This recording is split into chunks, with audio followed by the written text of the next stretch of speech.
बिस्मिल्लाहिर्रहमानिर्रहीम। मैं हूं अमेरिकन, आप देख रहे हैं IRK न्यूज। आइए जानते हैं आज की कुछ अहम अपडेट्स इमरान रियाज खान से। इमरान खान साहब के हवाले से चंद दिन पहले मैंने आपको बताया था कि जेल में उनकी सिचुएशन क्या है। मैंने आपको बताया था कि उन मल्टीपल इश्यूज़ हैं खान साहब को और उनके ऊपर बहुत सारी पाबंदियां लगी हैं जेल में। अभी जो लेटेस्ट इन्फॉर्मेशन है, पिछले 1-2 दिनों में जो कुछ हुआ, मैंने दोबारा इन्फॉर्मेशन निकाली है, जेल से निकाली है, मैं आपके साथ शेयर करता हूँ। इमरान खान साहब को शेव का सामान दिया गया है। शेविंग का सामान उनके पास नहीं था। उनके जो दाढ़ी के बाल हैं वो बढ़ रहे थे, तो उनको शेव का सामान दिया गया है। यानी एक पाबंदी ये ख़त्म हुई। और रेज़र का, क्योंकि एक रेज़र दिया जाता है कैदी को, इमरान खान साहब को पूरा पैकेट दिया गया है। जेल में ऐसा नहीं होता नॉर्मली, लेकिन इमरान खान साहब को पूरा पैकेट दिया गया है। आम तौर पे जब किसी कैदी को एक रेज़र दिया जाता है तो इस्तेमाल करने के बाद वो वापस उसको देना होता है और वहाँ पे कोई मुलाजिम खड़ा रहता है करीब। तो यहाँ इमरान खान साहब को पूरा उसका एक पैकेट दिया गया है, जो मेरे पास जेल से इन्फॉर्मेशन है। जो स्टोर कीपर है उसने कुछ ज़रूरी सामान भी, जो इमरान खान साहब ने कहा था, जो सामान उन्होंने मांगा था, सारा नहीं लेकिन जो ज़रूरी सामान है उसमें से बहुत सारा सामान इमरान खान साहब को मुहैया कर दिया है। इमरान खान साहब को अखबार की सहूलत अब वापस मिल गई है। जब हमने ये वीलॉग किया था उस वक्त तक नहीं थी, उसके बाद अब वापस मिल गई है। 2 दिन पहले इमरान खान साहब ने दोपहर का खाना लेने से इनकार कर दिया था। जेल में ये छोटी बात नहीं होती, बड़ी बात होती है। तो उसके बाद जो है वो खाने का, मैंने आपको बताया था कि जो प्रॉब्लम्स आ रही थी, फिर अमले के लोग पहुंचे, उन्होंने इमरान खान साहब से मुज़ाकरात किए और उन्होंने बताया कि जी हमारी क्या मजबूरियां हैं। एक और जेल से जो मुझे खबर आई, अब उसके अंदर मुझे कोई तफसील नहीं बता पा रहा क्योंकि उन्हें आइडिया ही नहीं है। मुझे ये खबर आई कि 2 मरतबा इमरान खान साहब से कुछ लोगों ने मुलाकात की है जेल में, और ये मुलाकात रात के वक्त हुई है। अब ये कौन लोग थे, कहाँ से आए थे, क्यों मिले इमरान खान साहब को, इसके बारे में कोई इन्फॉर्मेशन नहीं है। क्योंकि जब वो मुलाकातें हुई तो वहाँ पे जेल के अमले का कोई बंदा मौजूद नहीं था। हाँ, ये ज़रूर है कि जो आए वो प्रोटोकॉल के साथ आए, और 2 लोगों ने इमरान खान साहब से अलग अलग जेल में मुलाकात की है, और उसके बावजूद इमरान खान साहब पे सख्ती रही। और फिर अब हालात जो हैं वो बेहतरी की तरफ जा रहे हैं। ये जब इमरान खान साहब ने खाना नहीं खाया दोपहर का, जब पूरी दुनिया के अंदर शोर मच गया, जब आलमी सतह के ऊपर आवाज़ उठी, तो ये छोटी छोटी चीज़ों की इंफॉर्मेशन मेरे पास आई थी, ये मैंने आपके साथ शेयर की है। लेकिन इसके बावजूद इमरान खान साहब को पहले जैसा जेल के अंदर जो माहौल है वो तो नहीं है। ये नहीं, इमरान खान साहब जिस तरह पहले वॉक करते थे या उनकी मुलाकातें होती थी, वकला से मिलते थे, सहाफ़ियों से उनकी बातचीत हो जाती थी, ये सारी चीज़ें रोकी गई हैं। फजलुर रहमान साहब नवाज शरीफ साहब के घर गए थे मिलने के लिए। नवाज शरीफ साहब ने जाती उम्र में सारों को इकट्ठा किया, और ये ऐसा लगता है कि हुकूमत की जानिब से आखिरी पैंतरा था कि फजलुर रहमान साहब को काबू कर लिया जाए।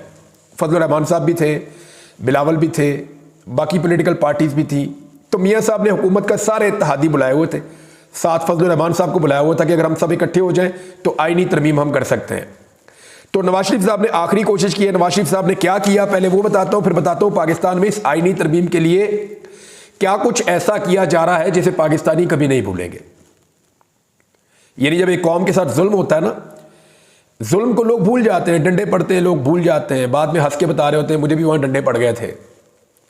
लोग गिरफ्तार होते हैं, भूल जाते हैं। लेकिन जब लोगों की इज्जत के ऊपर हमला होता है ना, जब एक लेवल से ज्यादा निजाम गिर जाता है, फिर लोग भूलते नहीं है। फिर उसका रिएक्शन आता है, आता ही रहता है, आता ही चले जाता है, वो खत्म नहीं होता। मैं आपको इसके बारे में भी बताऊंगा कि अभी क्या हो रहा है, लेकिन पहले आप ये ले लें कि मौलाना फजलुर रहमान साहब की जो बातचीत हुई, इस हवाले से मौलाना फजलुर रहमान साहब से रब्ता किया फौरी तौर पे। जैसे ही वो अपनी गाड़ी में आकर बैठे और वो निकले वहाँ से मियाँ साहब के घर से, तो अखुंज़ादा यूसुफज़ई साहब का रब्ता हुआ उनसे। उन्होंने जो बातचीत की मौलाना फजलुर रहमान साहब से डायरेक्ट, वो बातचीत भी मैं आपको बता देता हूँ, और जो दीगर सोर्सेज से खबरें मेरे पास आई इस मुलाकात की वो भी मैं आपको बता देता हूँ। पहले तो आप ये देखें कि मौलाना फजलुर रहमान साहब वहाँ पर मीडिया से बात करना चाह रहे थे, जब इसहाक डार साहब और वज़ीर कानून वो उनको वहाँ से लेकर ज़बरदस्ती चले गए। मीडिया आवाज़ें दे रहा था, सवालात कर रहा था, और मौलाना साहब बात करना चाह रहे थे, लेकिन उन्होंने कहा नहीं बस बस चले चले चले। अब मैं आपको ये बताता हूँ कि जब ये मुलाकात हुई तो इसमें दोबारा से मुस्लिम लीग नून ने और पीपल्स पार्टी ने अपने मुसव्वदे पर अमल दरामद करवाने की कोशिश की। बिलावल पहले ही बता चुके थे मियाँ साहब को कि मियाँ साहब ये चीज़ें जो हैं मौलाना फजलुर रहमान साहब नहीं मान रहे, तो आपने मनानी है। जो सबसे हैरत अंगेज चीज़ इस मुलाकात में से निकल कर आई मैं आपको बताऊंगा तो आपको पता चलेगा कि मियां नवाज शरीफ ने अपनी 40-45 साल की सियासत में कुछ नहीं सीखा। मियां साहब ने डिक्टेटरशिप का सामना भी किया, फिर भी कुछ नहीं सीखा। मियां साहब खुद साख्ता जिलावतनी में 2 दफा चले गए, फिर भी मियां साहब ने कुछ नहीं सीखा। मियां साहब ने कुछ नहीं सीखा क्योंकि मियां साहब मांग क्या रहे थे? आर्टिकल 8। मियां साहब का सबसे ज्यादा फोकस और सबसे ज्यादा जोर, मैंने आपको कल बताया था कि बिलावल का सबसे ज्यादा फोकस और सबसे ज्यादा जोर इस बात पे था कि फौजी अदालतें कायम की जाए, पाकिस्तान तहरीक इंसाफ को उनके अंदर रगड़ के बिल्कुल ग्रैंड कर दिया जाए, तबाह कर दिया जाए। मियां नवाज शरीफ साहब का भी सबसे बड़ा फोकस यही था कि कुछ भी करें मौलाना साहब, इस पे आप हमारे साथ खड़े हो जाएं। आईडी अदालतों के हवाले से आपने बहुत बात कर ली है, वहां हम आपकी बात मान लेते हैं। ये जो आर्टिकल 8 है, बुनियादी इंसानी हुकूक वाला मामला जो है पाकिस्तान में, इस पे मियां साहब ने कहा कि आप हमारी मदद करें मौलाना साहब। और इस पे मौलाना साहब से मियां साहब बार बार क्या मांग रहे थे कि हमें फौजी अदालतों का आप हथियार दे दें ताकि इमरान खान साहब को हम अच्छी तरह स्क्रू कर सकें, इमरान खान साहब को हम हमेशा के लिए अंदर रख सकें। लेकिन नवाज शरीफ को यह नजर आ गया, आसिफ अली जरदारी को भी नजर आ गया कि एक आध मरतबा तो हो सकता है फार्म 47 के ऊपर जाली हुकूमत बना दी जाए, और तब काजी फायद ईसा साहब चीफ जस्टिस ऑफ पाकिस्तान थे। अब आइंदा जब काजी फायद ईसा साहब चीफ जस्टिस ऑफ पाकिस्तान नहीं होंगे तो दोबारा इलेक्शन में इतनी बड़ी सहूलतकारी कैसे मिलेगी? क्या कोई यकीन दिला सकता है कि अगले इलेक्शन में बल्ले का निशान नहीं होगा तहरीक इंसाफ के पास? क्या कोई यकीन दिला सकता है कि इसी तरह की फार्म 47 की हुकूमत बन जाएगी?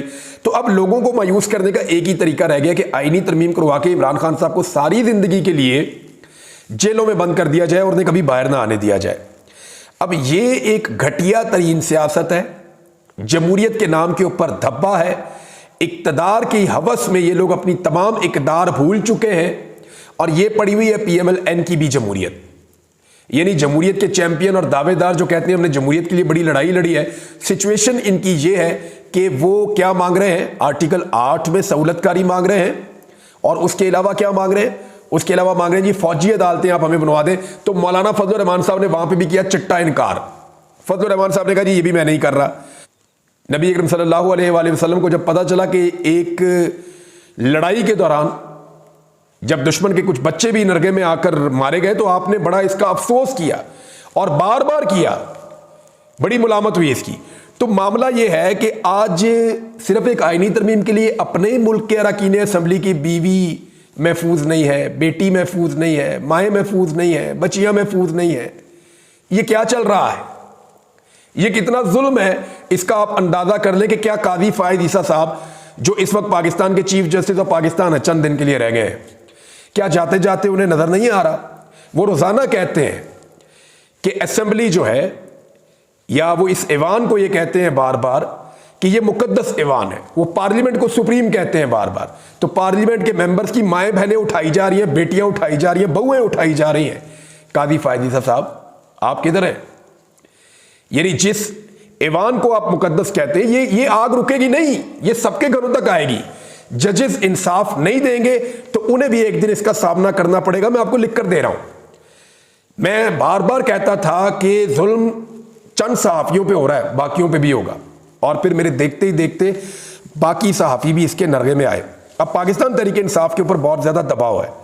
दबाव इस बात का है कारकुनों की जानिब से कि एहतजाज की कॉल दी जाए और एक फाइनल और बड़ा एहतजाज किया जाए, स्पेशली इमरान खान साहब के मामलात को लेकर। और तहरीक इंसाफ के कारकुन ये कह रहे हैं, खुलकर कह रहे हैं कि अगर ये काली तरमीम हो गई तो फिर इमरान खान साहब कभी भी बाहर नहीं आएंगे।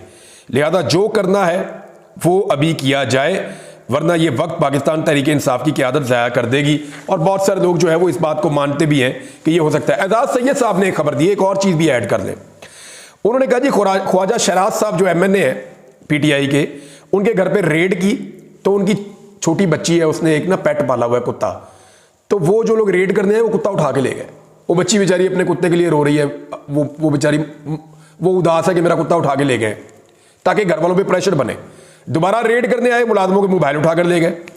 अब जुनैद अकबर और इकबाल अफरीदी इन दोनों ने बताया कि हमें पेशकश की गई है और बड़ी अमाउंट्स की पेशकश की गई है कि जनाब आप हमसे पैसा ले लें और आप आईनी तरमीम में वोट डाल दें, आईनी तरमीम के हक में। तो ये क्या करना चाह रहे हैं आईनी तरमीम से? वैसे ही मुल्क के ऊपर कोई कब्जा कर ले, कोई इमरजेंसी मार्शल लॉ ही लगा दे मुल्क पे। यानी हद होती है किसी चीज की। कि औरतों को उठा लेना, बहुओं को उठा लेना। मेरी अभी तक दिमाग में ये बात मुझे समझ नहीं आ रही कि ये किस लेवल तक हम पहुंच गए हैं। तो ये सिलसिला रुकेगा तो नहीं, ये कभी नहीं रुकेगा। किसी सोसाइटी में, किसी मुआशरे में इन चीज़ों की इजाज़त नहीं होती। जहाँ जहालत होती है वहाँ पे भी इन चीज़ों की इजाज़त नहीं होती, लेकिन यहाँ पे हो रहा है। अब मैं एक चीज़ नाज़रीन, पर्सनल मैं बहुत कम बात करता हूँ, लेकिन अभी मैं आपको बताना चाहता हूँ कुछ चीज़ें। फरवरी 2024 में जब इलेक्शन हुआ ना, उससे पहले मुझे बहुत वार्न किया गया था, मना किया गया था। तो मैंने अपना काम किया। जब मैं फार्म 45, फार्म 47 सिंप्लीफाई करके पाकिस्तान के लोगों को बता रहा था, और उन दिनों में इन्होंने हुकूमत बनानी थी जाली, तो मुझे अचानक एक दिन मैं सोकर उठता हूं, मुझे पता चलता है जी मैंने काजी फायजीसा की जान को खतरे में डाल दिया है मुबारक सानी वाले केस को इस्तेमाल करके। हालांकि मेरे फरिश्तों को भी नहीं पता। मुझे उस केस के अंदर जनाब उठा लिया जाता है और फिर मुकदमे कोई और बना लिए जाते हैं। पहले अगवा किया जाता है, उस केस का हवाला दिया जाता है, बार बार उसकी बात की जाती है। जो लोग मुझे उठाकर लेके जाते हैं वो भी इसके बारे में बात करते हैं। डीजी एंटी करप्शन ने खुद मुझे कहा, मैंने कहा यार मुझे निकाल के तो दे कोई चीज़, मैंने क्या किया है, कुछ नहीं था उसके पास। फिर मेरे पे एक मुकदमा बनाया, फिर दूसरा बनाया, और फिर मैं 3 हफ्ते के बाद बाहर आया जब तसल्ली से इन्होंने अपनी फार्म 47 की हुकूमत बना ली थी। अभी दोबारा मैं देख रहा हूं कि गुज़िश्ता 24 घंटों से वही सारे अकाउंट रीएक्टिव हुए हैं PMLN के मीडिया सेल के, और वो दोबारा से मेरे खिलाफ एक प्रोपेगेंडा कर रहे हैं कि ये जो बच्चों ने एहतजाज किया है इनको मैं लेकर आया हूं एहतजाज करने के लिए, मैंने उकसाया। मैं बहुत क्लियरली आपको कह दूं, मैंने बड़ी जिम्मेदारी के साथ इस वाकये को रिपोर्ट किया है, एक एक एंगल को कोट करके रिपोर्ट किया कि ये बात उसने की और ये बात उसने की, और मैंने जो तशद्दुद हुआ उसकी भरपूर मजम्मत भी की है। और साथ मैंने ये भी कहा है कि इसके ऊपर एक आज़ादाना कमीशन बनाया जाए ताकि दूध का दूध और पानी का पानी हो। ये तजवीज़ भी मैंने दी है। लेकिन एक मरतबा फिर ये खेल खेल रहे हैं। मुझे ऐसा लगता है कि मुझे दोबारा उठाने की, गिरफ्तार करने की इन्होंने तैयारी की है, और जो वजह मुझे समझ आती है वो ये है कि ये मकरूह किस्म की एक आईनी तरमीम आ रही है, तो इन्हें यह लगता है कि दबाव बहुत ज़्यादा ना हुकूमत के ऊपर, बहुत शदीद दबाव है हुकूमत के ऊपर इस आईनी तरमीम के लिए। तो अब वो ये सोच रहे हैं कि कम से कम मेरी आवाज़ को दोबारा बंद कर दिया जाए। तो ये है जनाब सिचुएशन। मेरी जिम्मेदारी है मैं आपको बता दूं, हालांकि इस मामले में मैंने इंतहाई मोहतात अंदाज में ना सिर्फ रिपोर्टिंग की है बल्कि एक्सपोज किया जुल्म करने वालों को। तो नाज़रीन, ये थी आज की अहम अपडेट्स। इसी के साथ अपने मेज़बान रज़ा मेकिन को इजाज़त दीजिए। अल्लाह हाफिज़।